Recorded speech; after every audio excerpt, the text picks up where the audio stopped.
Good morning.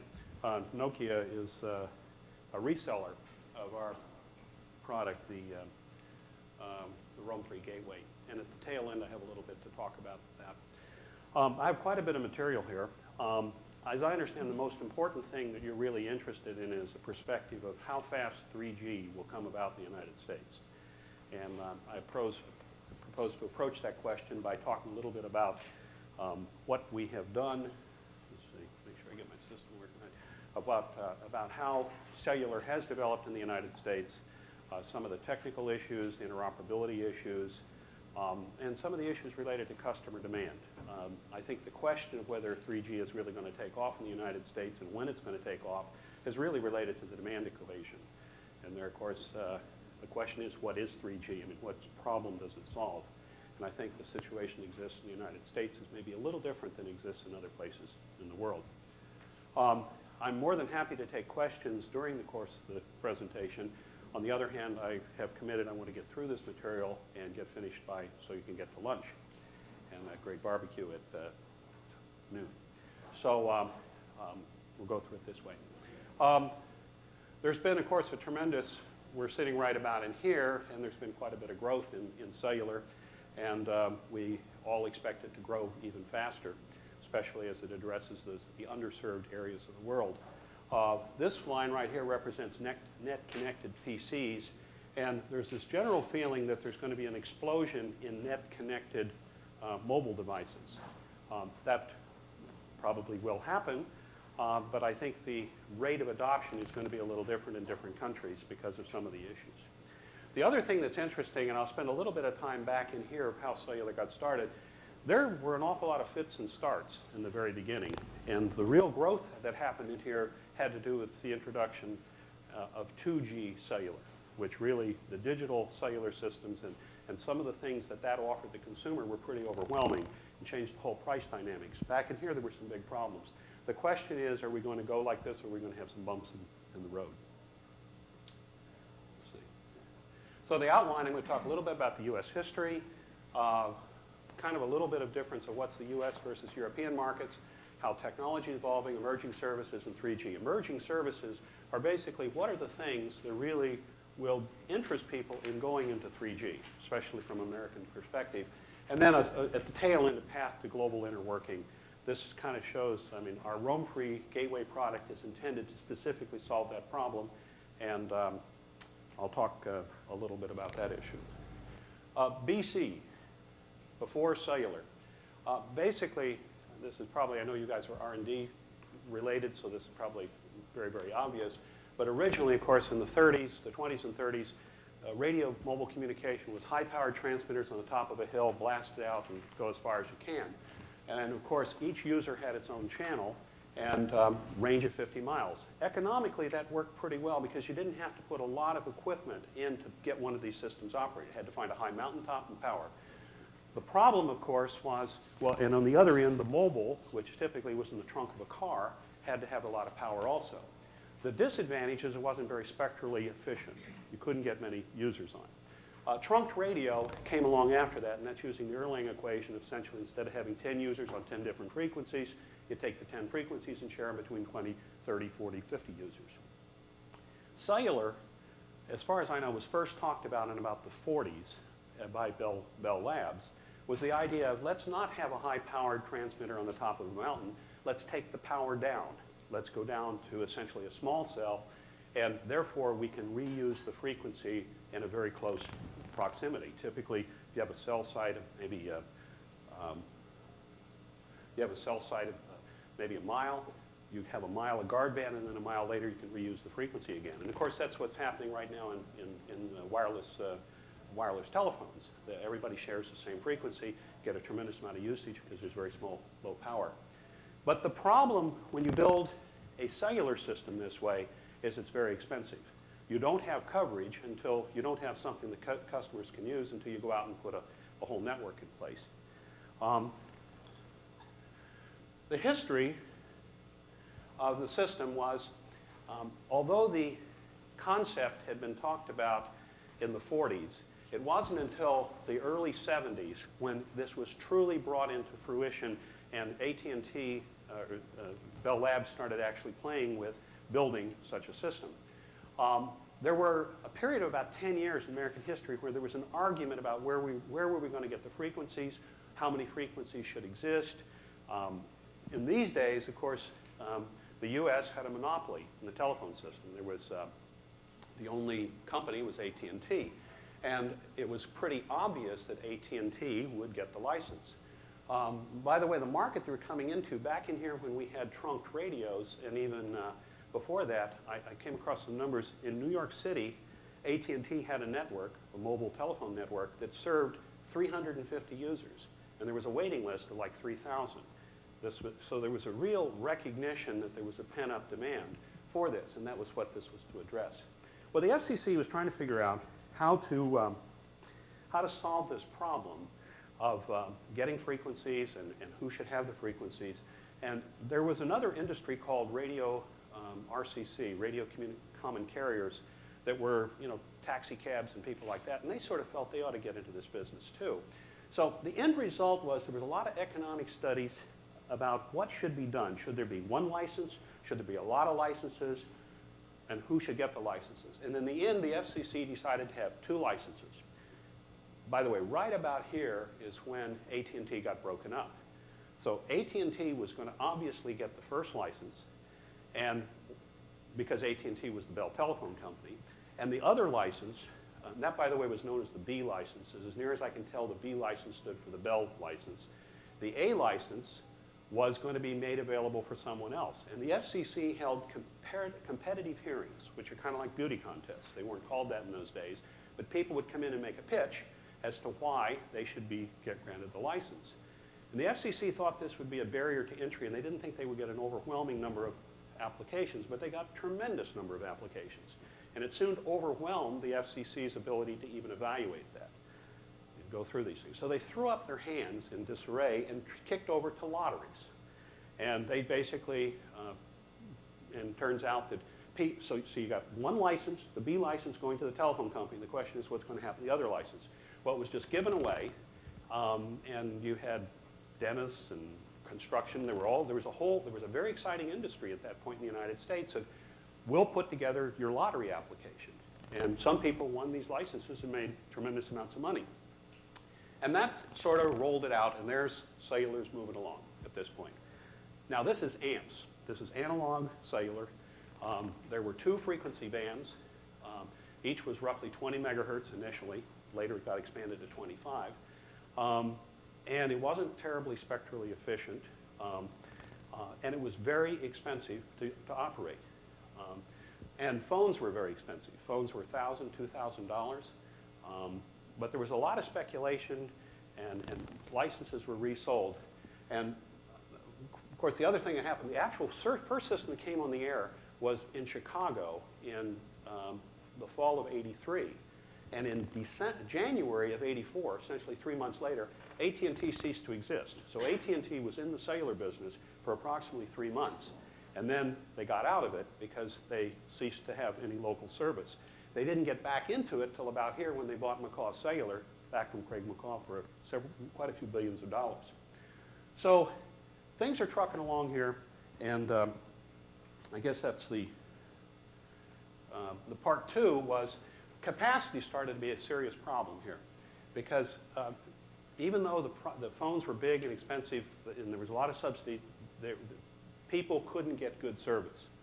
And the first solution to this was coming out with in-amps.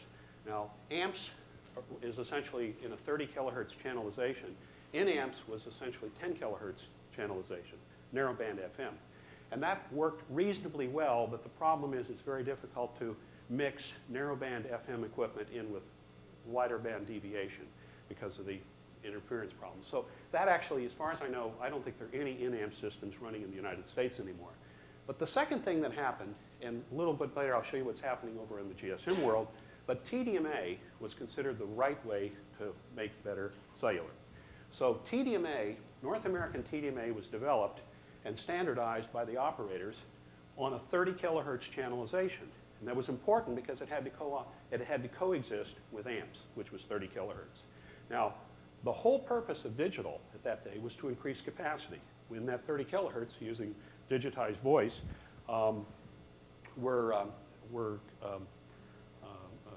putting more voice channels in. And no sooner, but it was very confusing because the initial marketing things were saying it was like CD quality, high quality. Of course, it really wasn't high quality. It didn't sound very good at all. But it did offer additional capacity.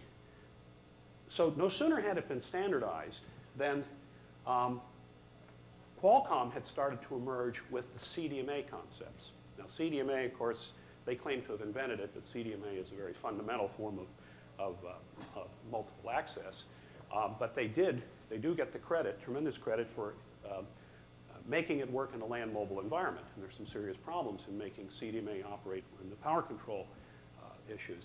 But the interesting thing that happened is no sooner had TDMA been standardized and the industry was going to rally behind launching it as a technology, then it became apparent that not all of the infrastructure suppliers could supply TDMA equipment quickly. Specifically, Ericsson was well prepared to roll out TDMA equipment. But AT&T was not, and Motorola was not. And AT&T and Motorola were typically suppliers to the Bell operating companies. Ericsson was a supplier to the A side, to the non-Bell operating companies. And that caused a tremendous schism in the United States because the industry was not going to rally behind TDMA when, in fact, they couldn't supply TDMA. So suddenly, this war started that CDMA was better digital because, not the least of which, they couldn't, the guys who endorsed it, which was Pac Bell and Bell Atlantic and I think Ameritech, these people rallied behind the CDMA technology because they couldn't deliver TDMA anyway. So that caused the giant wars which still exist today, and it caused this whole split of CDMA and TDMA going kind of separate directions. Of course, CDMA doesn't live with a 30 kilohertz channelization. It goes to 1.25. And meanwhile, call communication, which was a trunked radio system, which later became Nextel. See, Craig McCaw, and that's actually how Synacom got involved here. Craig McCaw, who went to Stanford University, his family owned a lot of cable television business back in about this point. They were in the cable television property. And he looked at this and he says, you know, cellular is going to be really a big thing. And he went off, and Mike Milcom, who was the big junk bond dealer, he financed some of Craig McCaw's earlier acquisitions. And Craig started trading his family television, cable television properties for cellular properties on the A side. And he strung together what was called McCaw Cellular. And the other thing that was interesting about this is some of the systems he bought were Ericsson systems. Some of the systems he bought were Motorola systems. But they basically, in those days, you couldn't interconnect. You couldn't roam between cellular systems very well. You had roamer ports and stuff like that. Synacom got started right about this point in time doing the development work as an outsource from McCaw Cellular in developing IS-41. That's really where our company roots are. Because Craig McCaw had this vision of seamless roaming. And so that's kind of the history of where he came. Craig McCaw should be given a tremendous amount of credit for the development of the North American cellular industry, because he basically didn't worry whether he was overpaying. He felt what was good for the industry would work out well.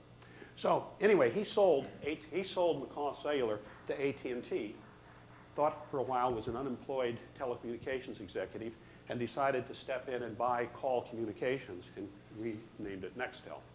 And now he's in the satellite business and so forth. So that's the background. Now, along about here, we have the PCS situation. Now, PCS is 1900 megahertz. And we'll see a little bit later, it's actually using the WARC 3G band. And that's one of the reasons the US has a problem, because we needed new spectrum to go ahead and do PCS. And the FCC, after a lot of debate, established 6 licenses. They were A, B, C, D, E, and F. The first 3, A, B, and C, are all 30 megahertz licenses. D, E, and F are 10 megahertz licenses. A lot of complicated regulations about who could get these licenses and so forth. And this, by the way, was the introduction of auctions. The A and B licenses are straightforward. You pay your money, you get your license. And those are the ones that are on the air right now today in the United States. Here in California, you've got Pac-Bell, which is now, it's now part of SBC, but they're the GSM operator in one of those bands. I don't know whether they're in the A or the B side. It's not to be confused with A and B side in cellular. It's just a different system. The other one is Sprint. Sprint is operating here with CDMA. The other band, the C band, was set aside for small businesses. It was a terrible mess. First it was disenfranchised businesses, then it was women businesses, then it was minority businesses, and there were all sorts of bidding credits. It was intended to get small business people into this market. Now, of course, I think we all know it's not a small person's market. It takes a lot of money to build a cellular system. But nonetheless, these people went tromping in, and I got involved. Joaquin was discussing it earlier. I got involved for about a year in this Band C startup. I guess I was the disenfranchised because I was old. But anyway, it turns out I only did that for about a year and went on and did some other things. But it turns out that the people, the Band C bidders, overbid, and essentially not a single one of them, well, there are one or two, are operating. They're all in bankruptcy. And 3G is coming about that time frame. Okay, meanwhile, what was happening in Europe is we have a whole bunch of, there was Nordic Mobile Telephone and ETAX and various things going on here. But the GSM group, Europe said, look, we need one standard. And GSM, which was originally, there's a French word, I'm not sure exactly what it is, but it was not meant to be global. It was, I think, General Mobile System or something like that. It's now been morphed into the word of global.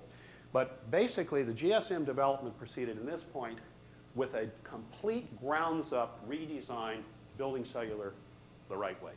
Or not the right way, necessarily, but based upon the knowledge of what had been going on. And it was designed automatically for interworkability. Essentially, Europe is more like a state structure, so you've got to have, if you're going to roam in Europe, you've essentially got to go through several international boundaries. So you end up with a much more sophisticated numbering system and dialing plan system than we have in North America, and a lot of seamless features. MOU was established here, and of course there are two variants in Europe, GSM 900 and GSM 1800, and here in the United States we have a variant which has been slightly adjusted on the network side to deal with the North American SS7 networks and dialing plan, but basically it's GSM 1900. And of course, wideband CDMA is off and running in Europe. And part of the driving factor is Europe needs spectrum. And we don't need spectrum quite so quickly here in the United States. Meanwhile, in Japan, they went through a bunch of activities, and they have come up with a thing called PDC, which is narrowband. It's very similar to North American TDMA, but they wanted that to be the pan-Asian standard. And frankly, it hasn't gone very far. But iMode, which is a packet data service that's on it, has been very successful. Now, let's talk about wireless data here in the United States, because I don't think you can take a look at 3G without realizing and thinking about, 3G, I'll jump to the conclusion, 3G is more, everybody talks about 3G being data. I mean, if all you wanted to do is voice, you could probably do something simpler than what's being done with the CDMA structure. But it's always on packet service. So I think we have to take a look. I think we should, I certainly do, look at what's going on in the United States in terms of complementary data services to understand what the demand is. I think also, I think it's worthwhile for the Europeans to take a look at what's going on here. We have several networks. This is not an inclusive list of all the networks, but Artis and RAM are two 800 megahertz systems that are in place. Now, RAM is really Ericsson's Mobitex system that operates at 8 kilobits, and there's Mobitex in Europe. And there is kind of an international footprint around there. But it was launched somewhere in the 90s, as near as I can tell. Artis is another 800 megahertz network that was built as a private network by IBM. I don't know the business case they put in for it, but it was basically a network so that they could dispatch their service personnel. Very high-powered, deep building penetration, low data rates. But the guy who's there fixing a computer, he could look on his little terminal and see where he was supposed to go or order parts and stuff like that. I don't know, as near as I can tell, Artis is just barely stumbling along. I think they have about 150,000 subscribers, but there doesn't seem, as far as I can see, there isn't anything that's really compelling that's running on Artis today. Now, what happened, this thing called the UPS RFI, that's a UPS truck. In the early 90s, United Parcel Service said, look, we would really like to put a vehicle dispatch system in place. We want to have, and you can see it today, the UPS drivers, I presume they're this way in Europe. In the United States, he shows up at your door, he's got this clipboard, and he can write on it, and he can get your signature and all this stuff. Well, this is a more advanced version of it, but that device that he's holding is talking over a wireless link to his truck, and his truck in turn is relaying it back to the central location. So that's how they can track the packages, he can bar scan and so forth. Well, about 92, UPS said, look, we're looking for some sort of transport mechanism to make this network work. And they looked heavily at Artis and RAM, and they thought they were both very good digital systems. The trouble is, neither of them had the footprint that they wanted. The only thing that could give them footprint across the United States was cellular. But this was the days of amps, and there was no data service on cellular. So the industry got together, and a number of people, and they said, you know, CDPD is the right way to go. Cellular digital packet data, I think that's. It was designed to work with amps. And of course, in those periods of time, the network was so overloaded, they didn't want to put anything in here that was going to block voice calls. And the easiest way would have been to take one of those amps channels out and put a digital service in, put some sort of packet service on it, but they didn't want to do that. So they came up with CDPD, which in its original incarnation is very interesting. Whenever you make a phone call, when you disconnect, there's a period of time, about 3 or 4 seconds, where the network blocks that channel because you may have dropped off and you may be coming back. So what they did is they said, look, that's actually free space. For those couple of seconds at the completion of every single phone call, we could actually use it for a data service, and without in any way impacting the voice traffic. Because if in fact you need it, we'll just tear down the data circuit and give it back to voice. So it was described as a method of letting a data system ride free on top of amps. But it did involve some fairly complicated radios because you had to do a lot of frequency hopping and control and so forth. Well, they launched it, and as far as I know, no one is really using the frequency hopping mode. They've actually now, they basically take a radio channel and convert it to data. But that's what CDPD was. It was 19.2 kilobits. It was launched with a lot of fanfare in the middle of '94, and it kind of took off like a big, didn't go very far. Because meanwhile, the UPS people had decided, well, the solution is we're going to use voice circuits. So the original UPS was launched using cellular, but using voice traffic and a conventional modem over the channels. And the way they got around the economics of it, they basically told the cellular industry, you want the contract? Give us a better price. So they weren't paying for basically a switch call. They were buying wholesale service in there. But they tried to find other ways of using CDPD. And I personally think that if McCaw Cellular and AT&T, AWS lately, had priced it more aggressively, it would have taken off. But they priced it based on cost basis. And it was very expensive to put it in, so forth, but it didn't go very far. But now, AT&T has a service called PocketNet, which runs on that service, and OmniSky has a device. This is the OmniSky. If you've spent any amount of time in the United States, you should have been blasted with advertisements on it. This is a company that's funded, it's now a public company. It did an IPO a couple of months ago, was seeded by 3Com, because it's really selling Palms, and they've got a Novatel CDPD modem on the back, and it's always on connection. They price it at $40 a month, all you can eat. Is that the same as the Palm 7? No, the Palm 7 actually operates on the RAM network. It's got a different modem. But this is the, okay, and you're welcome. There's actually some flyers back there if you're interested in it. Now, a couple of other things that are going on here. Now, paging, reflex is two-way paging. Now, of course, typical paging is, put a high-power transmitter on and just blast the system out. And there are various different protocols for handling that, but it's basically a one-way extreme power at the point of the transmitter. But reflex, which is a protocol that Motorola developed, and I think they license a lot of people to make it. But reflex is essentially two-way paging. And the advantage of it's not a fully symmetrical system. The return link is substantially lower bandwidth than the outlink. It's intended mainly to acknowledge. And of course, the advantage of this is, there are a couple of advantages. First of all, if you have a nationwide service, if I have a pager, it's a nationwide pager, when they page me, and I do not use reflex, my carrier does not use reflex, but when they page me, they page the entire United States. Now, if in fact they knew approximately where I was, they would really only have to page that one market, and in theory they could handle more traffic on their network. So you page, and the unit comes back and says, I'm in Salt Lake City, so now future messages only get to Salt Lake City. It also allows the sender of the network of the page to know if the page got through. So that's, and SkyPage, which is the one system, this is alphanumeric text thing. SkyPage uses the reflex transmission. There's another variation on it. I think they actually operate under the brand name of Destineer. Now there's another technique, and that's voice paging. And I don't mean the old, way, way back when paging first started. Actually, they transmitted the voice over the air, and you actually listen to the voice. I don't know whether those are still running today.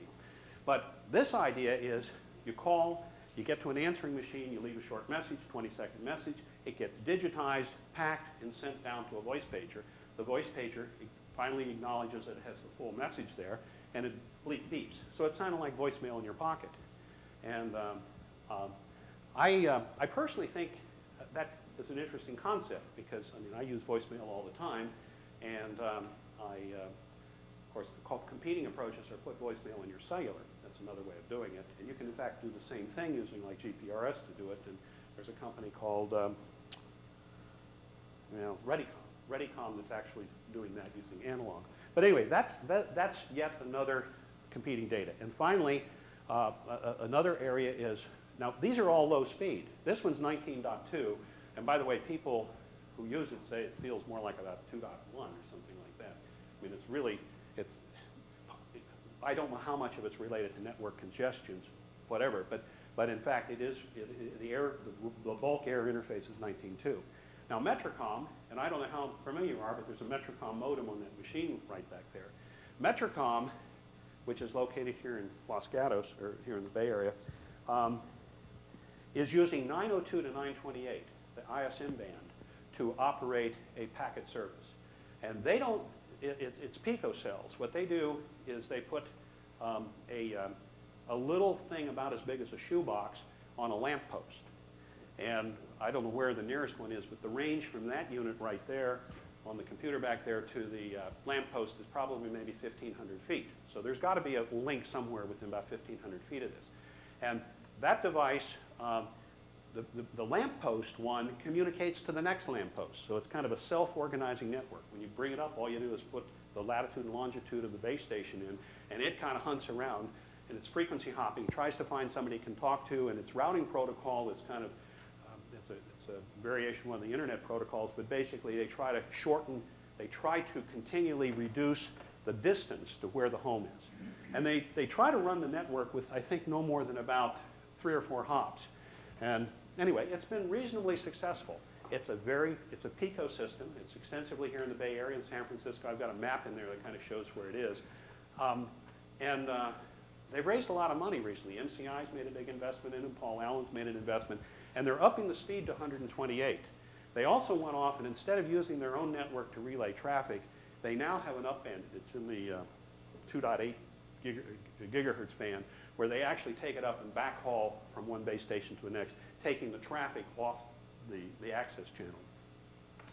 So it, by the way, is priced, it's flat rate.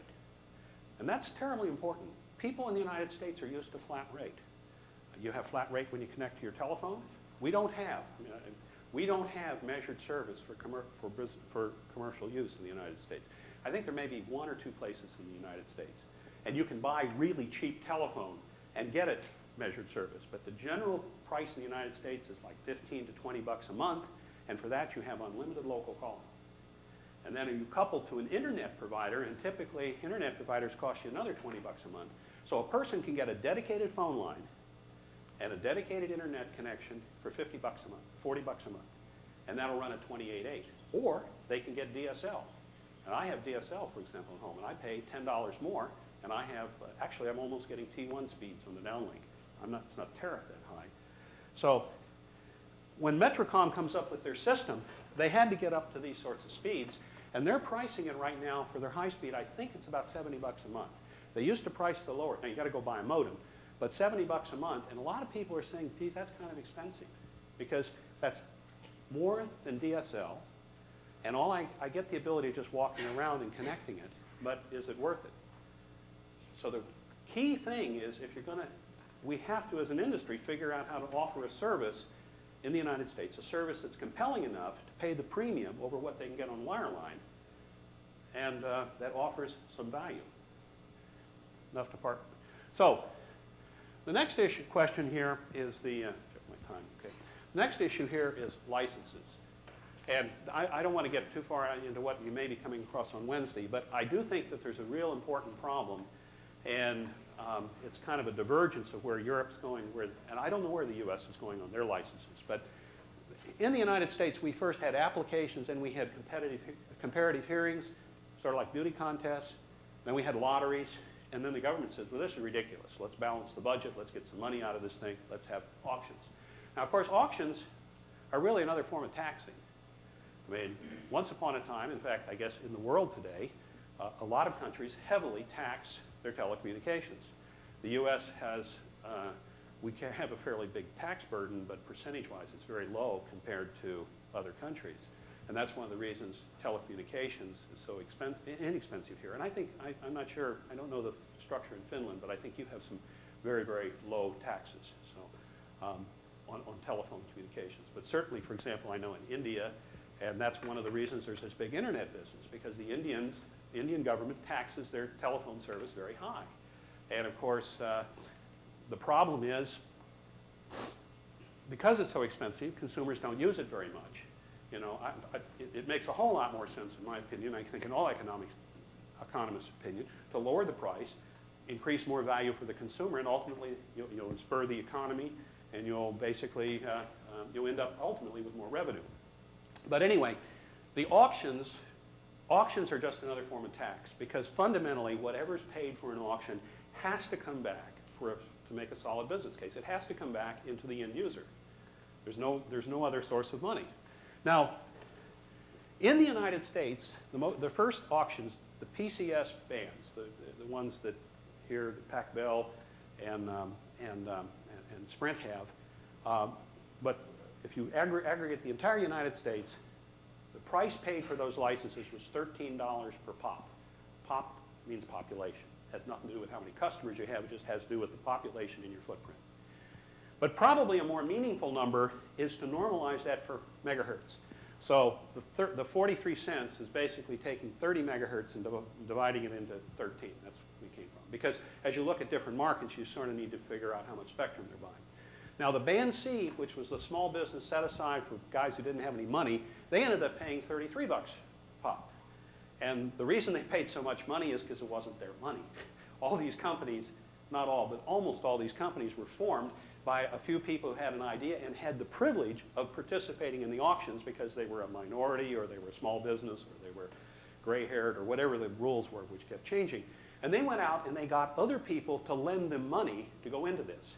And so it was amazing to watch these bids. The bids got higher and higher. They passed the price that people had to. Oh, the other thing is the government was self-financing. The government said, we'll take back 80%. You only have to pay 20% down. The other 80% you can pay, we'll finance it over, excuse me, I'm sorry. There was a 20% reduction in price. Everybody got a 20% cut break. That's been taken out, because if everybody gets the break, then nobody gets the break. I mean, you might as well just neutralize it out. So everybody overbid automatically by 20% just because that was free money. But then on top of that, there was government financing. And since the government was the creditor, everybody thought this was a great deal. But of course, that works only on the greater fool theory, that eventually somebody will buy it and take it out, because that money does come due. Anyway, bottom line is they paid $1.13 per megahertz pop. Is that just for pop, or has that been way reduced about A and B and MTA licenses and C as VTA? No, for this number, I just took the United States market and just divided it. I did not. Has anyone analysed it by the fact that the C-band actually only covers high Well, excuse me, the C-band has a complete national footprint too. The actual, okay, the boundaries for the A and B were MTAs. MTAs? In other words, California has two bands. There's Northern California and Southern California, and those two were A and B licenses. But the C bands had smaller breaks, but you could aggregate them into the same thing. So there were, for example, I think there were something like 106 A licenses, and there were 400 C licenses. But if you bought all the C licenses, you had exactly the same thing as if you bought an A license. So, you understand? Yeah. Okay. And yes, by the way, a lot of people are studying this. I'm sure there are all sorts of doctoral theses going on right now about auction gaming and government policy and so forth. I haven't seen any of the latest stuff. So this, I think, is kind of interesting because down here at the bottom, I have the A and B bands in the United States. There were two licenses, $3.5 billion was raised. The C band for designated entities in aggregate, if you added up all the C band licenses, which essentially was the same footprint as one of the A licenses, it was $9 billion. Now what I have done here is I've taken a look at what's happened so far in Europe with auctions, beauty contests, and hybrid. I guess the reason Italy is called a hybrid is because it started off as an auction and blue dropped out. And so, but anyway, so we got some interesting numbers. In fact, Finland, I don't know whether that's $1 million or $1, but I mean, that's a very progressive position. But another way of looking at it, which I think is more interesting, is look at it this way. This has now been normalized for megahertz pop. And you see, back here, let's take an anchor point of people who are actually in business. There's the A and B United States at 43 cents. There's the US D&E, which didn't make it. Now, maybe they could have. And that's roughly $1 per megahertz pop. But here you see, you know, 450, really big numbers being paid out here. I'm really very worried. I mean, I think they should, I guess everybody's worried how they're going to make money in it. And in fact, kind of looking at it another way, now this isn't the full build out, but this is just kind of looking at it. You take the population, the price of the license. So now this is California. Essentially, PAC Bell paid $9.20 per pop. But assuming they get 10% penetration, which I think is a big assumption. I mean, 10%, in other words, 3.2 million subscribers, but assuming that, they have to get $92 just to recover their license. Assuming they have to recover it over 60 months, that means they've got to recover basically the tax that they're going to have to. And why 60 months? Because I'm just straight lined this number over 60 months, and I think that's a fairly reasonable way of looking at cost of money and so forth. But anyway, $1.53 per month is what basically the customer's paying. If you go over to Germany, that same price, the same algorithm, assuming it's 10%, is going to be $15 a month. So the only way to make this work is, of course, is to get more customers or get more user or somehow bury the price. And by the way, it's even worse. These are ratios, 1 to 7.7, 10.1. If you actually adjust these, because these are 30 megahertz licenses and these are actually 20 megahertz licenses, if you adjust them, you end up with even a different factor. Now, of course, you can put more subscribers on. You can have higher penetration, but of course, that means that maybe you're going to get more than 10%. It's very difficult for 7 people all to get more than 10%. I mean, certainly impossible for 10 people to get more than 10%. What is the current penetration for Italy, Germany? In Italy? I don't know that off the top of my head. I would guess it's probably in the vicinity of 50%. The US penetration is 30%, and most of Europe is higher than that. I think Scandinavia is around 60%. So I would guess that Italy is probably in the 50% region. Yeah, and that raises, your question implies another question, because you've already got people operating 2G systems here.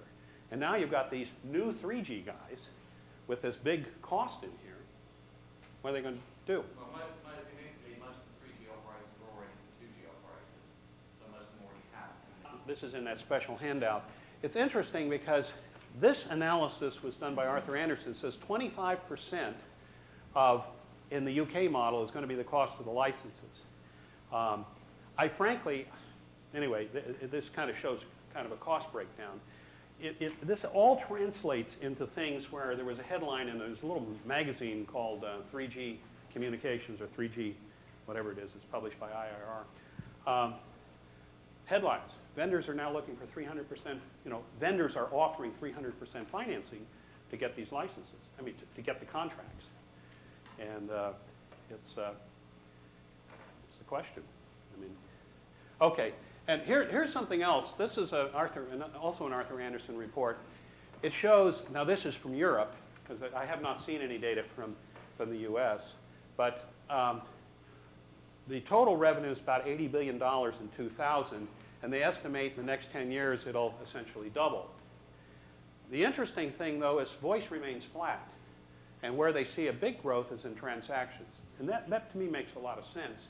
If you can start moving into the area where people are buying things, and the cost of the transaction, if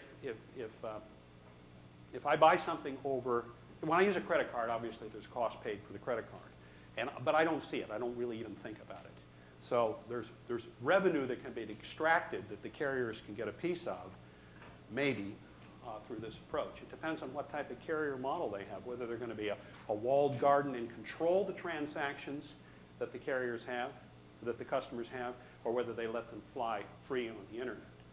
In the US, flying free on the internet is about the only thing people like to do. And if I'm flying free on the internet, in other words, I can go anywhere with my computer. The ISP, the person I'm actually connecting to, doesn't really have any special relationship with whatever transaction I do. On the other hand, wireless carriers have billing systems, and they can easily collect money. And that's, I think, one of the successes of iMode, because they can easily collect 2 or 3 cents or 10 cents. SMS is another one. But I don't know as you can get that sort of magnitude of business by SMS. That's not what they're talking about. They're talking about getting a piece of the Visa or the MasterCard credit card business. Okay, you guys are engineers. Let's really dig into this one. You can put these things together many different ways, but the evolution of radio standards. Here we see, over here, this is North America, exclusive of GSM and exclusive of TDMA. This is Qualcomm's vision of the world, I guess we'd say, the CDMA 2000 vision, which basically that's how they're going to get to 3G. And even they are having some arguments whether it's Extreme, which is a Motorola Lucent proprietary, not proprietary, but their push, and HDR, which is the Qualcomm approach. But these things all spawn out of CDMA 2000 1X, and they come through this path here. We're talking about 76, 307, and very high rates. Now, the high rates are very valuable, but I don't think I'm going to talk a little bit about applications. I personally don't think they're going to be high rates because people are going to pay for doing video conferencing on cellular phones, despite the beautiful image pictures that Nokia puts out and other people put out. I just don't think economically it's going to work, but we'll wait and see. But nonetheless, if you build a network like this, you can do it if people want to pay for it. Over here, we have North America. Of course, AMPS doesn't show up here at all, but North American TDMA, which is essentially the AWS and Bell South and SBC, they have both hybrid networks and GSM. And there is a big, big convergence that's going on in the United States of GSM and North American TDMA. And the convergence is both through data. There's a GPRS, it's called GPRS 136, which is essentially IS-130. North American TDMA is called IS-136. And GSM, or GPRS 136, is essentially taking the GPRS infrastructure and connecting it into the TDMA network. And out of this, there is also the push to go to edge. And edge is a radio modulation technique. So there is sort of a convergence that's being discussed here. Now, I have to admit, I'm not real current on exactly what's happened in the last couple of weeks, because AT&T is also talking about basically committing to wideband CDMA, which is essentially the UMTS, IMT 2000. So that may happen here. But here, PDC, I've got the Japanese on here for historical reasons, but GSM in Europe, of course, is rolling down this thing through wideband CDMA to wideband CDMA phase 2. That's actually not 3G, that's 4G, I guess. So that's kind of the roadmap here. But the question is, when you talk about the evolution, is that really important to anybody? Because from a consumer's, I mean, what does evolution mean? I guess it means that you can take your existing transmitters and base stations and throw some software on them and change them to something new. That's very important to the infrastructure person. But ultimately, in order for the thing to be successful, the customers have to have a mobile. And I don't know as the customer, I don't know if there's going to be like a TDMA, wideband CDMA mobile. I know there is discussion on a GSM, conventional GSM, 3G mobile. I haven't been tracking all of the technical issues, and it'd be maybe a break. I'd be interested in what you guys might tell me on this. But it's been pretty much of a trick to put a CDMA and a TDMA mobile in the same device. There are some different problems, different power levels, intermod problems, and so forth. I mean, I'm sure it can be done. Anything can be done. But I know Qualcomm tried to do that. They were really pushing forward in China. We know an awful lot about this because our roam-free product, which ties GSM into CDMA, or on the networking side, we really need a mobile that can work IS-95 and GSM. And so far, nobody's rushed forward to build that. So anyway, this evolution is a little interesting because it's interesting from an engineering standpoint, but what does it mean to the customers? I'm not sure the customers really claim. They're going to have to go out and buy a new phone. Now, this is one way of looking at the big problem. In the Americas, the IMT 2000 band is essentially not available. The rest of the world's been very good about it, and they're planning to go down that route. But the Americans don't. We don't have it. We don't have it because of this. Back at WARC, it was called FLUMPS in those days, Future Land Mobile Telephone System. But FLUMPS was the technology of choice at the WARC, the World Allocation. Pardon? Well, in WARC 92, this is what was decided. The IMT 2000, these frequency allocations shown in green would be set aside for, in those days it was called FLUMPS. And the US,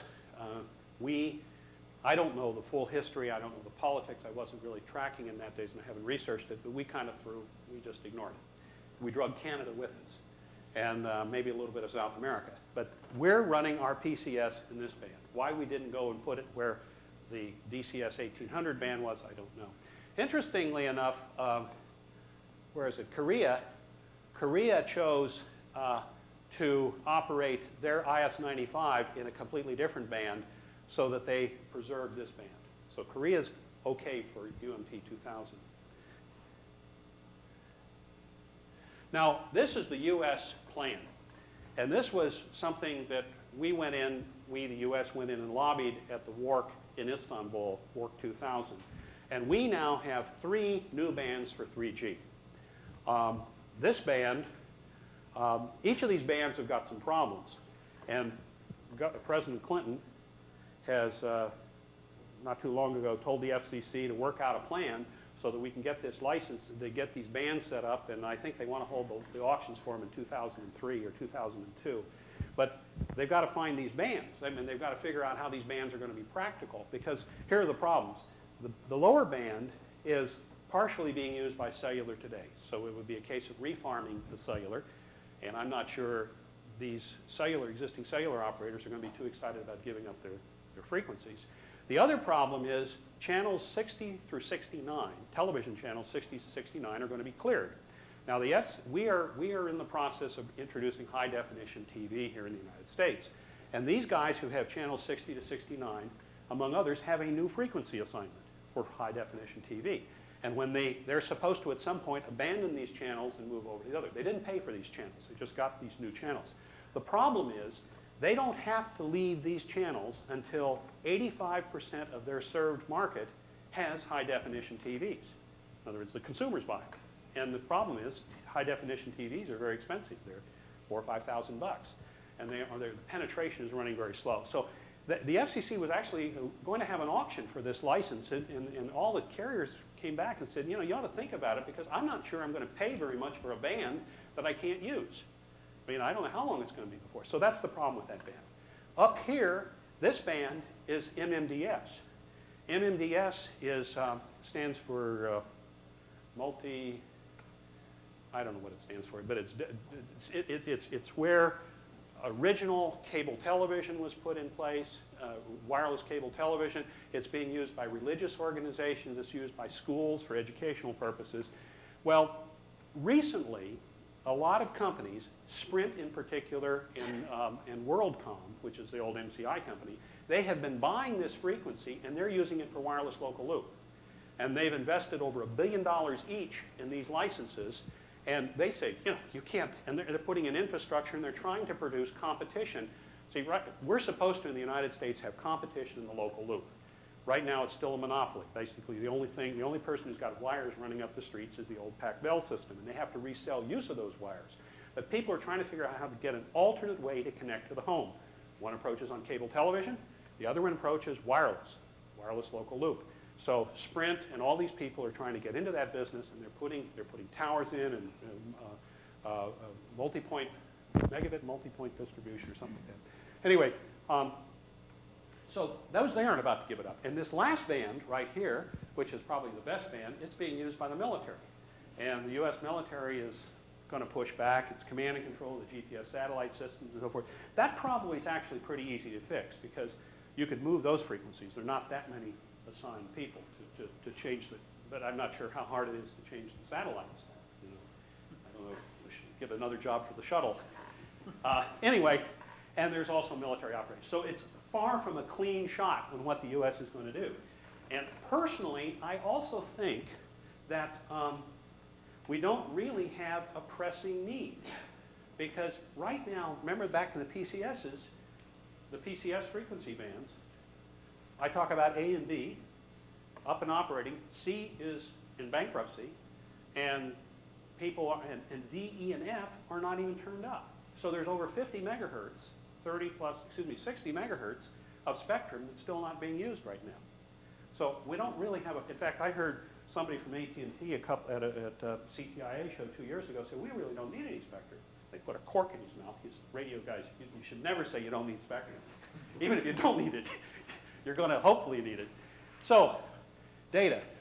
What are the consumer's needs? I'm going to talk a little bit about data systems and things that are riding on top of these Artis and Rams and so forth. They want an affordable service. That affordability has to be in terms of a reasonable price terminal. Back when mobile phones were $2,000, that was not reasonable price. The service has to be affordable. And in the United States, it means pretty much flat rate. Maybe you'll get businessmen to connect, but you won't get consumers to connect.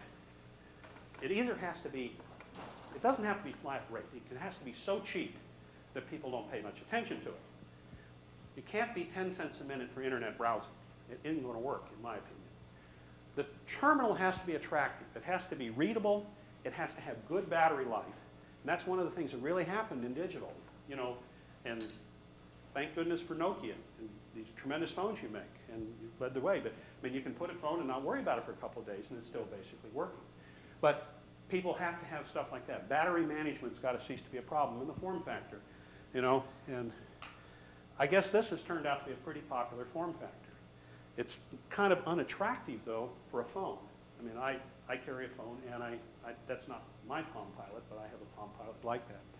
And the other thing is, whatever the data service is, has to be responsive. You have to be able to get to useful data.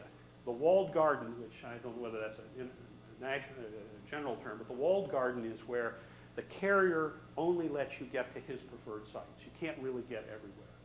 Walled gardens, American Online was the first example of a walled garden as an ISP. They launched their service, and you basically had your world was American Online. Well, a lot of people liked it, and they still like it, but they found to get really major penetration, they had to let their customers get onto the real internet. And that is the level of interest that most internet users have in the United States.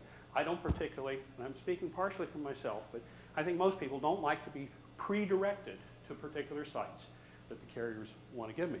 It also needs to be quick response. You've got to basically, if you put a question, you want an answer back, and I was listening on the radio yesterday, if you can't get a web page in 40 seconds, that's too long. You should get a web page in about 3 or 4 seconds, 5 seconds, and if you can't, and that's the experience. In fact, people are going, if you go to Yahoo, Yahoo typically downloads in about 5 or 6 seconds, even over a 28.8 modem.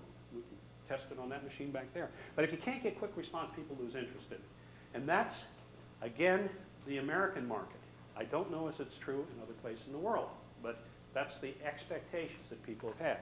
And the other thing, but I do think that where mobiles can really separate themselves is data has value and people will pay for it and be more tolerant of it if it's location critical or time critical. That's the thing. I mean, I don't, anyway, that's the, to me, that's the sweet spot. That's the thing that the data services at the applications have to do. It has to be something that you really need now and it's worth paying for. And with location services coming out, I think that'd be good. Okay, here's an assortment of terminals. That's the SkyPel pager. That's a voicemail pager. It's a little voicemail in your pocket. That's the RIM, Research in Motion, which is running on the RAM data system, and that's the OmniSky unit. Okay. These are just kind of walking through some applications and whether this has to do with data speeds. What you can do today on today's network, which basically is an SMS type thing, or maybe a little bit faster. You can certainly do SMS and email. They're very useful. I think email is useful if it's small, but we're typically moving large attachments around, and of course that means you have to somehow filter it and so forth. I mean, if you're trying to talk to somebody, you know they can only receive part of your email. It's a context switch for certain people to basically realize that they won't be able to see it. So that's why, I mean, email on a mobile, in general, I don't think it's going to seamlessly integrate with email like you see it on the desk. And now it sort of says people have to have two systems. But anyway, banking. Games with limited graphics, that's certainly been popular in the iMode in Japan. Web surfing, you need a faster mobile, and you of course need much better display if you're going to do something useful on it. Information services, this is enhanced location information. Email with attachments, but of course if you're going to send the attachments, there's no point in sending the attachments unless you can display the attachments, and you're going to need a fairly sophisticated, I mean, you're not going to do it on a Palm Pilot, I don't think. I'm not going to. Still pictures, I think that's very possibly an interesting application. Audio, videos, clip downloads, possibility. Mobile internet action. But the ones that are out here, file transfers, video games, video conferencing, and I guess that's maybe the end. The interesting thing, and I made a comment earlier that I don't really expect to see video conferencing going on mobile phones quickly. The reason I say that is video conferencing isn't even going on wireline phones quickly. Maybe it is in Europe, but in the United States, where service and the transport's cheap and so forth, video conferencing still isn't typically worth the bother. I mean, once in a while you have special rooms and set up for it, but voice conferencing is very powerful. And maybe we're experimenting in our own shop with essentially shared, not whiteboarding, but shared, where you basically can put a PowerPoint presentation, everybody can see the same PowerPoint presentation, you're sitting there talking on a speakerphone. I mean, the value of actually seeing the face of the person, especially if you've gotten to know the people, is fairly minimal, I think. And it's certainly not worth, for isochronous video data, you're going to have, I think even in the best case, you're probably going to use 5 to 10 times the bandwidth that you need for voice. So you're going to pay 5 to 10 times the price. And sure, there's a market, but I don't think it's a big market. And I think, yeah. Could I just ask on that one, because around the world, different people think different things with 3G.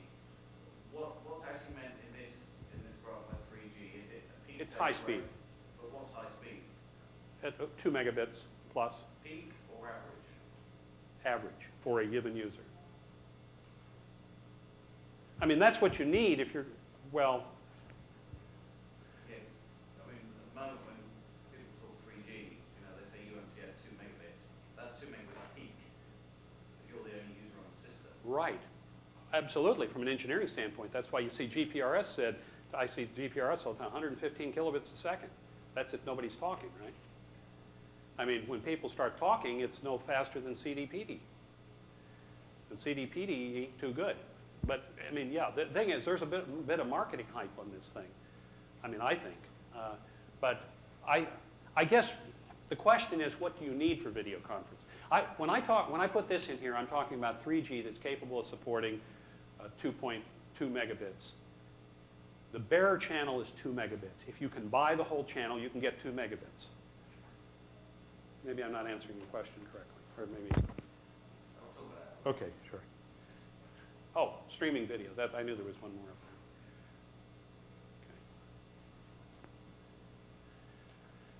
there. Okay. The other thing that's kind of interesting is WAP versus iMode. And of course, WAP is taking a lot of knocks today. WAP is slow, but it's not really WAP's fault. It's the way it's being transported. WAP today is typically being transported over, I mean, maybe it is partially WAP's fault, but I mean, it's not.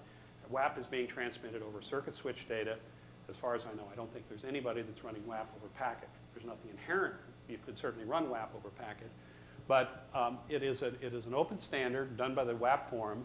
And of course, I mean, the reason for the column is iMode is the exciting new technology everybody's excited about. And they're excited about it, I mean, you frown at me. They're excited about it because it's making money and it's got a lot of customers and all the rest of the stuff. And people seem to be happy with it. But of course, iMode is addressing kind of a different market than WAP is. WAP was intending to address the ability to get a lot of rich content. In iMode, as near as I can tell, it is very much targeted against certain types of applications. It's suitable for games. It's suitable for short message, a variation of short message service. And of course, what they've done is they've got a special phone, which has got color graphics, so you get some really pleasing effects. WAP kind of approached the problem differently. And of course, the phones today, as far as I know, don't have color and don't have graphics. I guess there are little WAP icons that you can download and have them stored in the machine. But the problem is it's slow. It's perceived to be slow, and it's perceived to have a security problem. And it does because there is this WAP server in the middle of the network that actually has to be a trusted party, because the security protocol on the radio side is one type, and then it gets switched over to essentially an internet SSL service on the other side. And this presents a problem, at least in a lot of people who are worried about securing, like, it means that the carrier himself is potentially liable for the security of the network, because in his network there is a place where it opens up. And it's slow basically because of the translation that occurs there. I guess what I'm really saying is I don't think we have it right yet. And the other thing is WAP uses WAP markup language, which is an XML type language, but it's a little different, as opposed to iMode, which uses compact HTML. And I guess they're both going to try to converge on something called XHTML, which should be a little bit better. The other thing that is interesting is WAP is intended to work with a whole bunch of different phones with different capabilities, as opposed to iMode, which is built to operate with a specific phone. And that works, except that involves a whole lot of coalescing of the industry on one phone. And I think that's very difficult to do in today's market. So the other thing is, this is Metcalfe's law, which really, I keep coming back to the issue. In order for data to take off, it has to be useful service for a customer. The customer has to feel they're getting something of value. And Metcalfe, this is Bob Metcalfe of Ethernet fame, he came up with a kind of a law that says basically the value of a network is a function of the power of the connected nodes. So more nodes, the more it explodes. The reciprocal of that is the value of a network is inversely proportional to the number of different standards. So in other words, if I've got a mobile, in the United States, Europe has a better situation, but the United States, do I have a CDMA mobile? Do I have a RAM mobile? Do I have a CDP mobile? So in other words, for the device to be useful to me, infrastructure to support whatever type of mobile I have to be in place. Once I can get on the network, if I can get through the walled garden and get on it, I can start riding this curve. But I got to make sure we got that. And then this comment I made earlier, I don't think many will pay for 5 to 10 times the bandwidth necessary for high-speed video services, my personal opinion. SMS, I think worldwide is very popular, but not in the United States. And I think it's a fault of the carriers. I guess, I don't know who had said it, somebody out of Scandinavia, I think it was Ericsson, who's purported to have said that when you hit 30% penetration, SMS explodes. Maybe it was Nokia who said it, but this was picked up a long time in a conference. But the Scandinavians say SMS is very, very powerful, and we can show it's powerful, and the magic number is 30%. Well, the US penetration, I think that's wrong, it's about 31%. But it's not happening. It's not happening here. So why are we different? Well, the fact is, we don't have that much penetration. We only got 10% penetration because of the multiple standards. And it could be if the carriers, it's Metcalfe's law, if the carriers would let you get onto the internet with SMS, then that could all be solved. But for example, I have an AT&T. I use AT&T's one rate plan. It's a great business. I get 1,000 minutes. I can go anywhere in the United States, no roaming charge, so forth. I pay $100 a month for it. So it's 10 cents, $100 a month. I can receive SMSs on my phone. You can send it to my phone number at AT&T Wireless, and I'll get an SMS. But I can't send it back. AT&T will not let me get off network. PacBell will not let you get off network. PacBell won't even let you get on network. You can only send an SMS from one PacBell phone to another. Maybe you can send it from a PacBell phone to any GSM phone, but you can't send it to the world. And you can't send a PacBell SMS to my AT&T phone. I mean, I don't know whether it's a technical, I mean, I know it's not a technical issue. I mean, it may be a business technical issue. Maybe the gateways are such that they can't handle the price, but they're not charging for it. It's free, and of course, its utility is low. I mean, to me, they seem to be brain dead on this. I don't quite understand it. If SMS would be explosive, if we established a common interface and everybody could go everywhere with it. I was in Europe a couple of months ago, and I was roaming in France, and it turns out that you can, through VoiceStream, if you go to their website, on VoiceStream's website, you can send an SMS to one of their users. So my boss was communicating to me that way, but I couldn't come back to him. I had to get a phone call, so he sent me one and said, send me a call. So anyway, it's great. Did you have a question? Something? I just have one. I mean, I haven't looked at the stats for it, but it seems SMSing, well, they call it emailing, it's basically like SMS through two-way pages, seems to take on quite a lot. But what's the sort of penetration on two-way pages side? In the United States? I don't think it's terribly high. I really don't know. I'd be guessing on the statistics. But SkyTel has two-way paging, and I heard they're in financial trouble. I haven't researched that recently, but it's not explosive. Okay, this is the footprint for CDPD, OmniSky's footprint. And by the golly, we should get service right here in this building. I just tried to connect, and maybe it will connect. But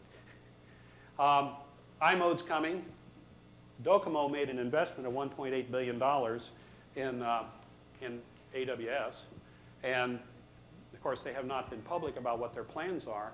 But there is this general feeling that they're going to bring some sort of iMode service. It's been explosive. It's useful with a very small bandwidth. There has been this question of maybe the Japanese are different than the rest of us. You know, they are very much a gadget-oriented people, and they're very trendy and so forth. So, and the iMode system is very much a fashion accessory type thing. So there may be a little bit, but I think kids are kids, and young people are young people, and they probably will go everywhere.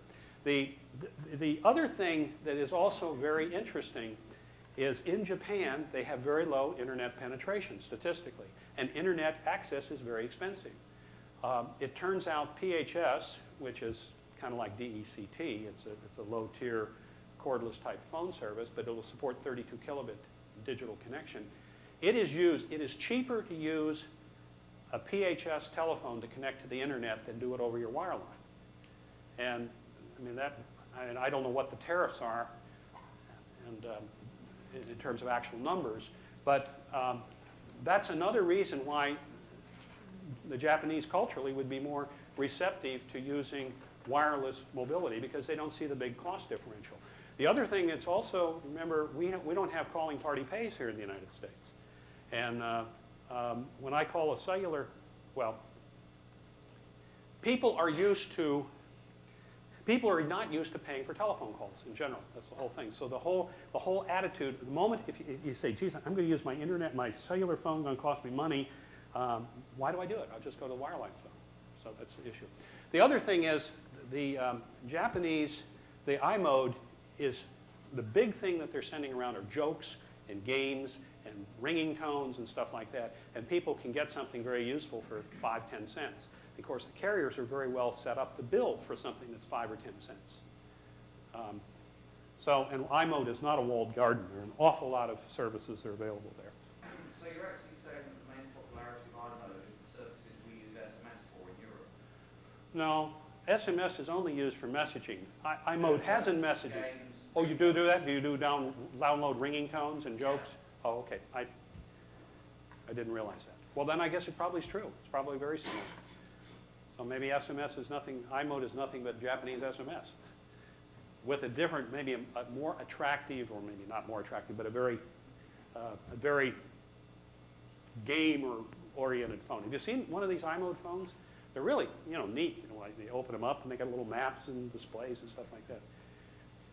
This is the Ricochet footprint. It doesn't, and that's probably pretty, well, that's where they have cities, but Ricochet's been really big on putting stuff in airports. And it'll be interesting how that works. Basically being able to pop off the airplane and just flip open your laptop and immediately connect in Denver or any of these airports around the United States. And it does seem to work. One of the guys in the office has Ricochet, and he was pretty excited. In fact, it even works. Originally, it was considered portable. It wouldn't work mobile. But they're running ads now that claim you can maintain circuit up to 70 miles an hour. And a couple of weeks ago, I was in Philadelphia, and we got off the airplane. It was with my friend, and got off the airplane, and I'm sitting there driving, and he's got his computer open, and he's trying to browse while he says, "Go faster!" So anyway, that does work. So enhanced. Now this is the other thing that I think can really help the United States, and in particular, we've got location-based technology that's going to roll out here pretty quickly. It's required by law. This is to support 911. When you make a call from a 911 phone, you know what 911 is. 911 is calling ambulances, fire departments, stuff like that. When you make a call from a landline phone, they know your address. There's a location database that comes up. When you make a call from a mobile phone, they have no idea where you are. That's got to be fixed. So in 2001, they're supposed to give exact location. There's all sorts of technology, network overlays and GPS, and Cambridge positioning system in the UK has got something working with GSM, which is essentially backward positioning off of cell sites. But the fact of the matter is, this is going to enable the mobile to automatically be able to pull up information that's located where it is. When you make a make an information call, they will know that you're in Palo Alto. So when you ask for the nearest Kinko's, they won't really have to know what city are you in. In fact, in some places when you're traveling, you don't even know what city you're in. You're in the greater Los Angeles area, and you don't know what that means. Los Angeles is giant. So you can do location-based advertising. This is the one where it's been discussed where, and I don't know whether it'll work or not, but you've got a kid or a young person who wants a mobile phone. They can't afford it, but they sign up, or they can afford it, but they choose to sign up for, they will accept advertisements of a certain type.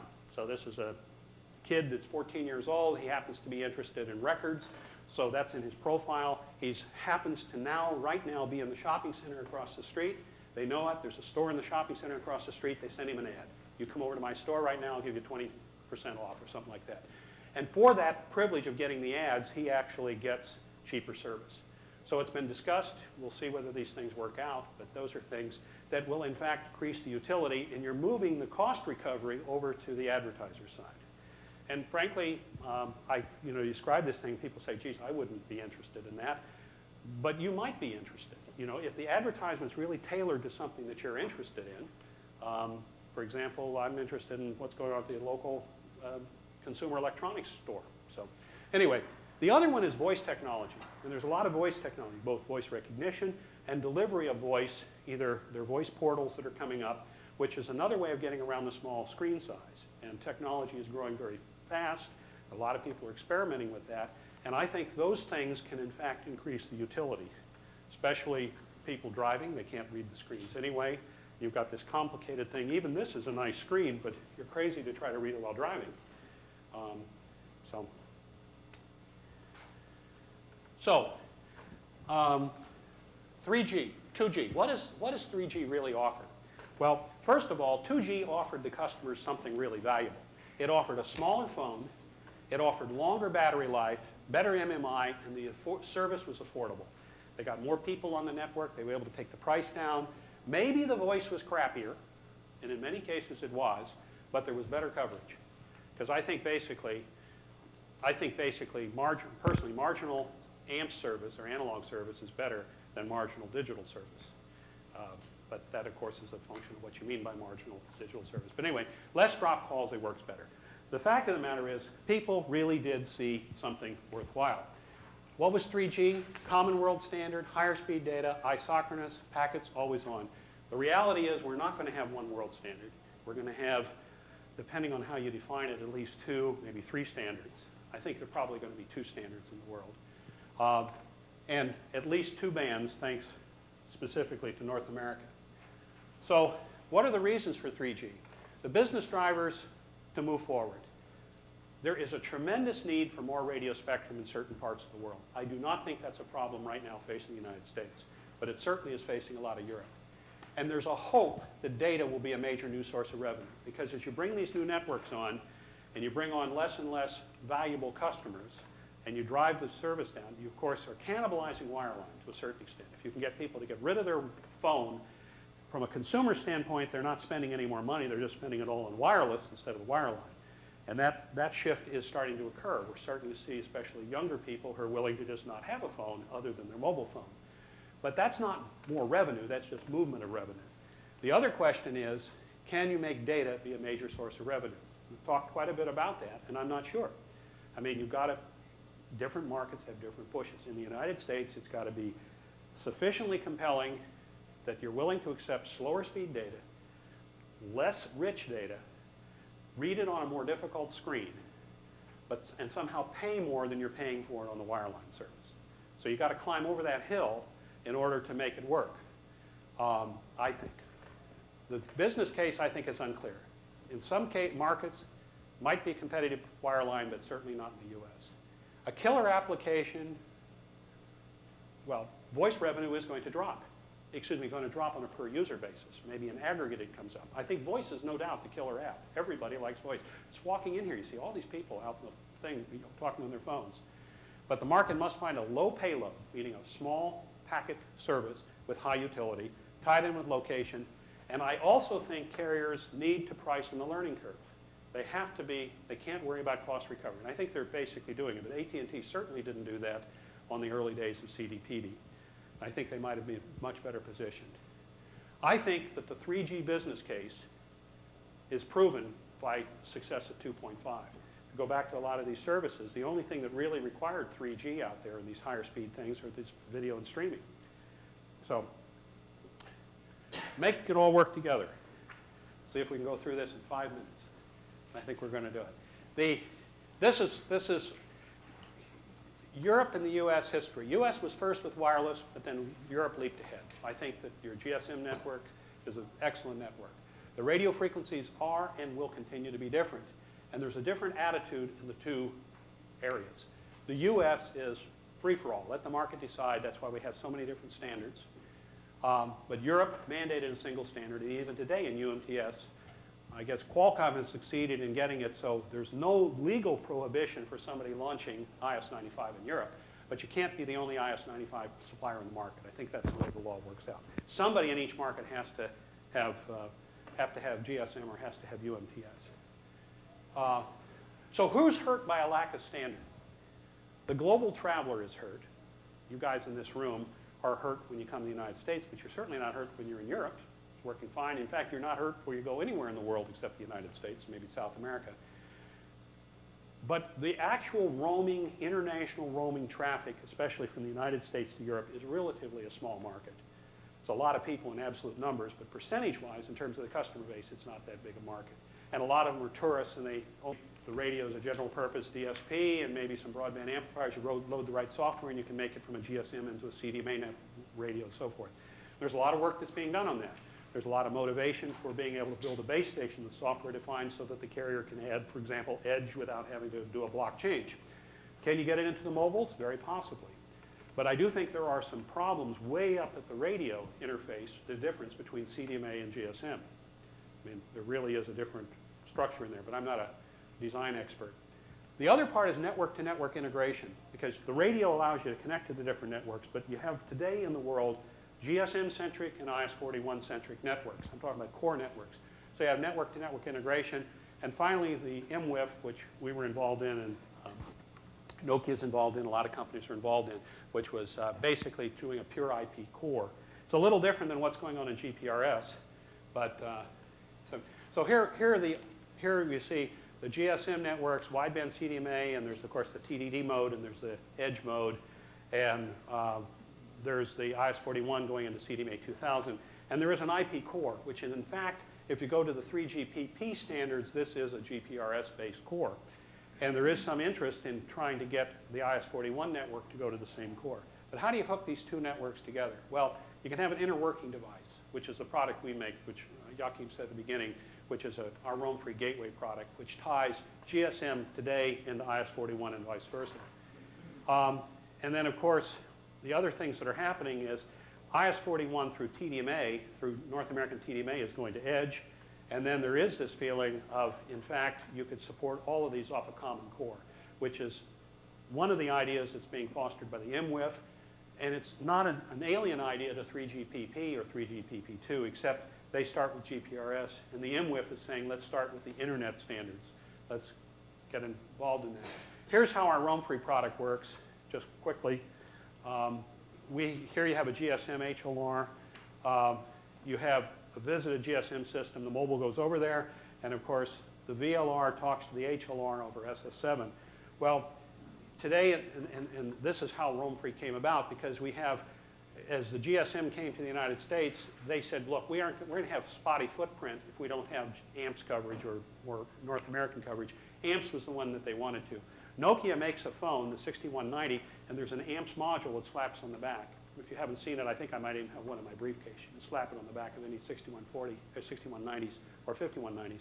But it's an AMPS phone. And what happens is, when that phone connects over to the AMPS network, it registers, but this VLR has to talk to the HLR, and of course, although it's SS7, the actual protocols are incompatible. So what the interworking gateway is, it emulates an HLR and a VLR and converts. So this network thinks this is the home, and this home thinks it's just roamed over here. And that's what we do. And this, Nokia actually uses our product. It was sold for aerial here in the United States. It's not been it's an interesting product, it's an interesting market, but it's sort of fading. It hasn't been explosive. The MWIF, which was an advocate for an all IP core, these are the major board members, Vodafone, Orange, that all were pushing for this. And the idea was to build a core that's completely radio agnostic, that uses internet, kind of the stupid network concept. The network is stupid, the intelligence is on the edge.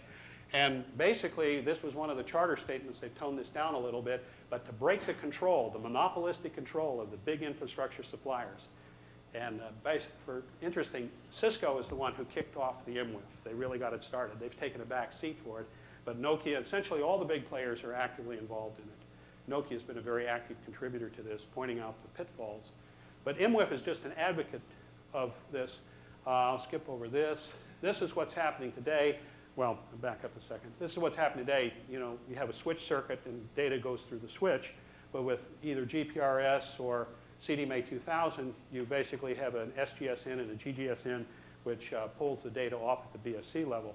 Well, meanwhile, over in the wireline world, you have this whole idea of the soft switch architecture, which basically the mobile connects through a media gateway, and all the routing is done in an IP core under the control of a call agent.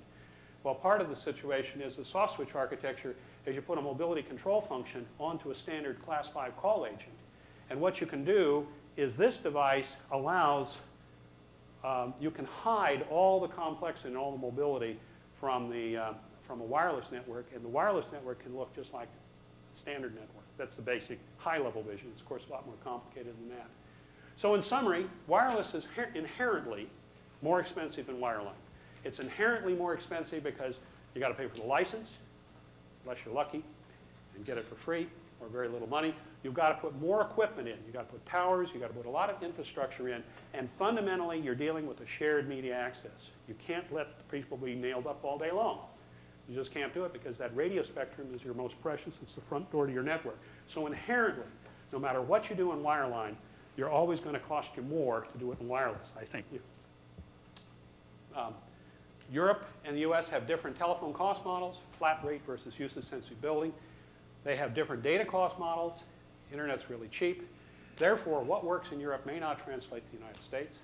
And I do think that 2.5G, which is what the US carriers are pushing forward to with enhanced services on their 2G networks, will be the real defining element. I think we're behind Europe in going to 3G. I'm not completely sure it's a bad situation economically. Good luck to you guys out there in front with your expensive 3G networks. And I will certainly use them whenever I come to Europe. So that's really all I have. 3 minutes over. Okay, yeah, you're welcome. Excellent. That's very good. Okay, thank you. Sure.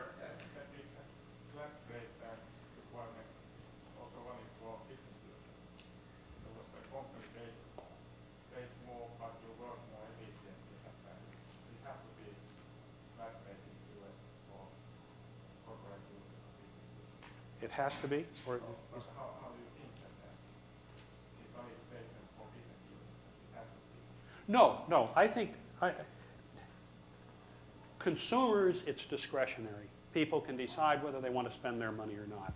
And it's just how they're going to spend their money for entertainment or education and so forth. Business users, and in fact, telephone in the United States for business is not flat rate. Business lines always are measured rates. And therefore, and I think business users will certainly pay per minute charges. Business users are relatively price insensitive to a certain level. I mean, you're paying a person 30, 40, 50 bucks an hour. You know, another $1 an hour for telecommunications cost is insignificant if you can see the productivity. But these same people step out of their work environment, change into their home environment, will have a different situation. Does that answer your question? One question. Sure. Is the same happening with the professional cellular systems? Say again, please. Same thing between professional cellular systems. Professional? I mean, police and fire brigade systems. Oh, with police? Yes. Oh, I really haven't studied the police market. I do know that Nextel is a very sophisticated trunked radio system. It really isn't trunked, but Nextel goes after the industrial users. Nextel would be a very good, police departments and fire departments could be a Nextel customer very easily. There's no reason why cellular couldn't carve out a private network, a virtual private network, and have closed users groups. But today, most of the police departments and fire departments and so forth still use public safety radio. Which is essentially trunked radio. But it's interesting. I have a friend of mine who's a part-time policeman, and he carries a cellular phone with him. He has his, these guys are loaded with equipment. They've got their radio communication. He's got a cellular phone. He says, if I really have to get to the boss, I use this one. Does that answer your question? Okay. Yeah. I suppose. But I haven't studied that market really. Pardon? I suppose they want only one. Yeah, people want only one unit. Nextel has been extremely successful in their. They went after construction workers. That's probably their big market initially. And you have, let's suppose you have a company and you have a bunch of trucks that are driving around to building sites and you have a foreman on the job and so forth. Well, you typically had a trunked radio that talked to your trucks and maybe talked to the job site. So, but on the other hand, your foreman had a cellular phone because he needed to talk to the headquarters and needed to talk to the trucks, but on the other hand, he needed to talk to the local store to get stuff. So you had these guys doing two things. And when Nextel came along and said, look, we can give you one system that does everything. And in fact, in the Nextel system, there's even a push-to-talk mode. I can take a Nextel phone and I have a closed user group and I can just push a button and talk to that group. So cellular so far hasn't done that. Now, technically, there's probably no reason why they can't do it. But Nextel has gone primarily after that market. It's called the blue-collar industrial market. But they also offer regular telephone service. Around here in this hotel, you'll probably see the people who come around and bring the coffee. They probably have little radios on their belt. That's trunked radio. But they could do Nextel. Yes? AT&T just published that they will go to the GBRS and Edge at the wideband CDMA. AT&T did? Yeah. So do you think that the other operators will follow that path, or what is the impact? I would expect Bell South and SBC to do that. They formed a new company called Singular. Did you know about that? In the United States, AT&T has 136. They've made that announcement. Bell South and SBC have a mixture of TDMA and GSM. So they are one of the stronger advocates of harmonizing. Now, whether they'll go wideband CDMA or not, I do not know, which I guess was your specific question. But I'm sure that Bell South and SBC, under their name Singular, will go GPRS. In fact, there's a group called the GATE. Stands for GSM and IS-41 Interoperability Team. And it's chaired by Cameron Corsi of SBC and Cole Brodman of Verizon. Not Verizon, VoiceStream. And they're trying to bring into the United States one common GPRS edge type network. So there's a lot of, and VoiceStream will go the route, of course, the standard GSM evolutionary route. Okay, answer your question? Thank you, Steve, very much. Excellent, comprehensive overview. Yeah. A lot of information. Okay. But thank you. Annette has Yes. something. On behalf of Nokia, I'd like to give you a small present. It's not from Finland, it's from Switzerland, and it's not the old good version of the Swiss knife, but it's a Swiss card. I don't know if you've ever seen it. And of course, it's provided with the Nokia logo on it. Okay. That is Well, thank you very much. very well. Oh, okay. That's wonderful. Thank you very much. Stu, will you be joining us for lunch? I'd love to. Excellent. Get out, you may get out. Okay, great. Well, I hope it was informative. Enjoyed doing it. Thank you. Okay. Okay. Okay, let's begin. Just some information about the timing. I asked our bus driver yesterday, Mohammed, about the time to go down to San Jose to Cadence, and it would take a little bit longer than I thought. So he recommended that we should hit the road at 2:15. That means that I asked Joaquin not to stop the presentation. I thought 2:05, 2:10, and we'll get just a few minutes to get into the bus. So we're a little bit in a rush. I apologize for this. That's all right, no problem. And Joaquin, you will tell us a little bit about high-tech ventures in Silicon Valley. Yes, and we'll see, I'm going to talk also about, do some case studies on product development, new technologies, and we'll see how much I